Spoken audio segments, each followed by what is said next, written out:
Hey guys, and welcome back to the channel.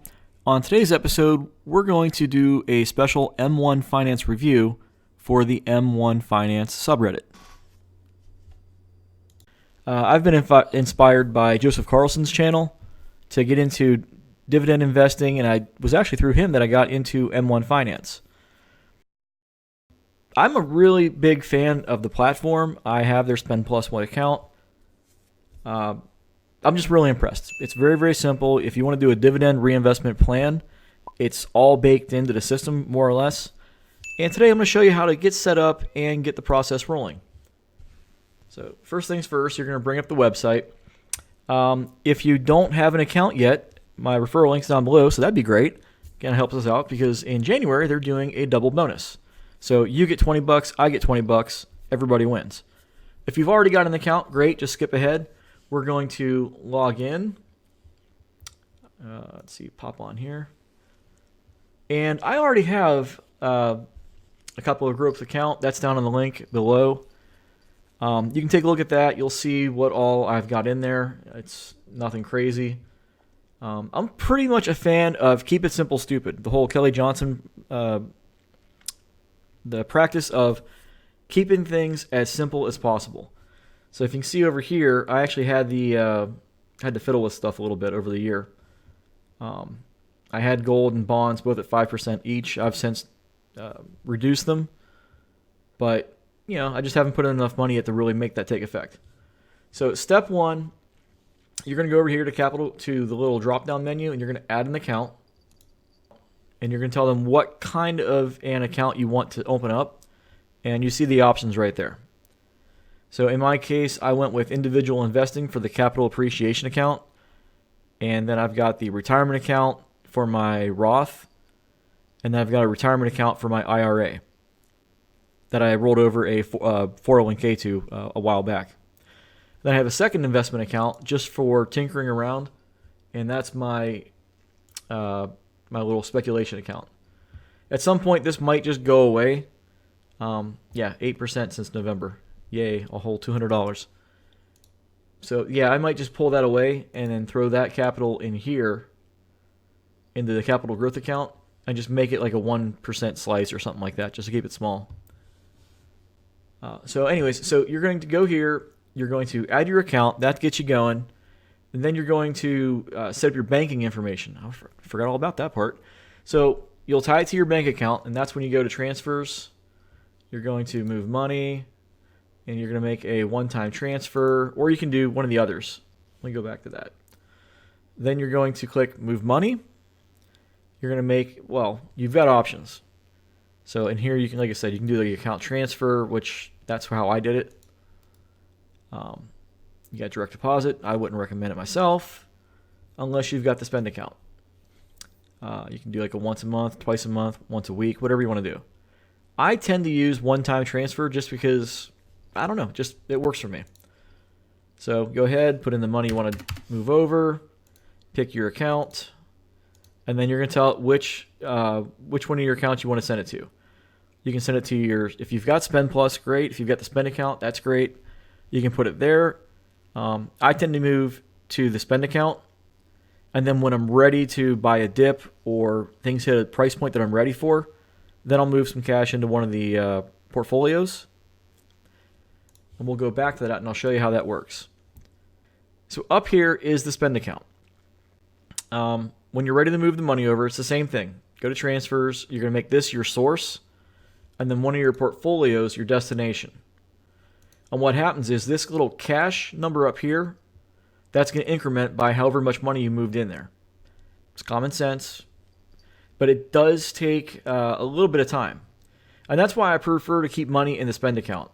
If something crazy happens in the market, like when Chipotle dropped 25% in like a day, then if you've got money in your spend account, you don't have to wait on that lag time for the money to go from your regular banking account to your M1 Finance portfolio. So I could move the money to my capital growth portfolio almost immediately. It might have like an hour or two lag. Hits the account, and then I can actually go into my portfolio and then do a buy on a specific stock that may have saw something crazy happen, Say Apple drops 20% tomorrow and I want to buy more. Click on Apple, go to buy, tell it how much money you want to put towards it. Bob's your uncle. That's it. That's how easy the system is to use. Now, where things get complicated is when you start getting into these pies. Now, I have a whole bunch of pies. This one here should be, yeah, that's my old one. I don't use that anymore. So, if you go to Joseph Carlson's website or his YouTube channel, he has his dividend reinvestment portfolio on his little channel description. I have mine right down below as well. If we're going to challenge each other, that'd be cool to kind of see how everybody ends up in 2020. I'm looking at a minimum of 15% myself because I am not exactly doing dividend growth. I'm doing value investing, a la Warren Buffett. I'm a big fan of Intelligent Investor, Rule 1 Finance by Phil Town, the work by Hamish Hodder. I'll drop a link down below as well. If you haven't read them, please do, or get them on Audible like I did. But it's good education to have because when you understand how to value companies, it's not so much making money, it's limiting risk. That's really what it comes down to. And I think that's like the very first chapter of Intelligent Investor is it's all about risk mitigation. And that's the entire point of having a huge margin of safety is you're limiting risk. But I digress. This is about M1 Finance, not that other stuff. I'll do another video another time if you guys want me to. So you're going to create, if you want to create a pie, or you can incorporate a pie from somebody else. And I did mention Joseph Carlson, so let me go over to his channel really quick. So here is his main portfolio. Now, what you can do is you can save this to your account, and it's going to add all these slices to your portfolio. So you'd have all these individual unused slices. So you're going to have all 10 slices plus the overall passive income slice. It all shows up in your unused section. So this whole thing can be a mile long. And then you'll go to the one that you want to use, like here's passive income, for example. Here, you know what? I'll just do it. Save to my account. I can always delete them later.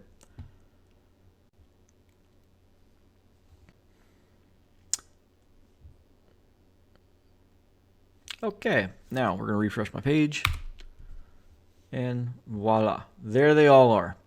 You see all these different portfolios. Now, what you do is you go here and you add to portfolio. This is, again, only if you want to incorporate someone else's portfolio into your account.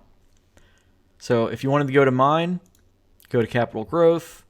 This is the one that I have shared. And you would do the exact same thing. You would just... you would open up my Capital Growth portfolio in your account. Well, you would then save it to your account. And that is not, there we go. Okay. So if you want to use Joseph Carlson's, you go to his page, you save to my account. If you want to use mine, same thing, open up the link and then save to my account. And then when you go to your account, you're going to have in My Pies, is going to show all the different slices. Now, if you want to use mine, you're going to use Capital Growth. If you want to use his, you're going to go to Passive Income. And that is what you will add. So you add the portfolio, tell which account you want to put it into, say Capital Growth, add, then you're going to put the percentages. Now, I'm not going to actually stick with that. I'm just going to exit out of that. But that's where you would get all your stuff. Now, one of the things I wanted to talk about a little bit here, if you go to research, there's expert pies. There's a lot of information in here. I'm personally not necessarily a fan. So if you want to just keep it simple, stupid, this is one way to do that. They've got a whole bunch of different quote-unquote expert pies in here that you could leverage. Personally, I like to, have a hand in what's going to be, where my money's going to be going, and that's why I did this. This is actually what I'll probably limit my stuff to eventually, is I'm paring down my portfolio to staple companies. I am tech heavy because I'm in IT and I love tech. So I've got my Microsoft, my Amazon. I'm working towards my AWS certifications right now. Apple has been a great performer, and I see them growing more in 2020. I mean, honestly, for the next 10 years, they're one of my long-term holds. Every one of these is my long-term holds. I see no reason to sell any of these companies for 10 years or more, unless something really crazy happens with the company. Anyways, getting back to M1 Finance. So this is just a quick overview. So just to recap, so you're going to sign up with the referral bonus. Doesn't matter if it's mine or somebody else's. Just don't miss out on your free $20. If you wanted to go to the Schwab, they're doing another deal similar to that, but your minimum amount to put into the account is $1,000. But you and I would both get $100 if you do it that way. But anyways, so put your money in, fund your account, get your $20. Go over here, set up your banking information, move your money to your spend account if you have one, or Spend Plus. If not, then just move it from your bank straight to your portfolio, and you do that through the transfers. When you've got some money up here, by default, it's set to auto invest. Normally, it will auto invest anything over $10. So as you get dividends in, this will stay building up until you hit $10. You've got a couple of options. Auto invest over a certain amount, or don't invest any. I like to have a hands-on touch, so I just tell it not to, because I'm in this thing just about every day. Again, because I've got the spend account, so I like to keep track of what's coming out of my debit card or my debit account. So when you're ready to, if you wanted to deposit, you don't have to actually do a transfer. It's the same button. Yeah, deposit and transfer, same thing. But you're just going straight into that portfolio. That's the only difference. You don't have to drop down where it's coming or where it's going to. So then over here, Capital Growth, again, add your account, move the money to it, set up your pies, and then you're off to the races. Now, there is some complexity with the pies. I had some trial and error. This is where I've got kind of screwy over the year when I first started using them. One of the pitfalls is that when you delete stuff from one pie and move it over to another, it's really weird. They do like an immediate sell, and then they do an immediate buy. And it's all in the same trading window. So it's because it's fungible. It's really weird how they do it. I wish they didn't. I wish they could like drag and drop into other pies or other slices. But you're kind of stuck with what they got right now. It's weird. It's just go with it. That's the way it works. You just got to deal with it. So, thank you for joining me. So I just wanted to give you guys a quick overview of how the system works, what it looks like. It's pretty simple to use once you've been in here a few times. I like it. It's straightforward. So if you guys haven't subscribed to Gen X Dividend Investor and Joseph Carlson's channels, they're both really good, great information. Go check them out.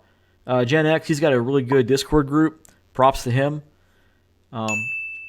Yeah, just hit me up in the comments. Let me know if you guys have any questions, concerns, feedback on the channel, and if there's any other videos that you would like me to do, I can hook you up. So, till next time, thanks guys.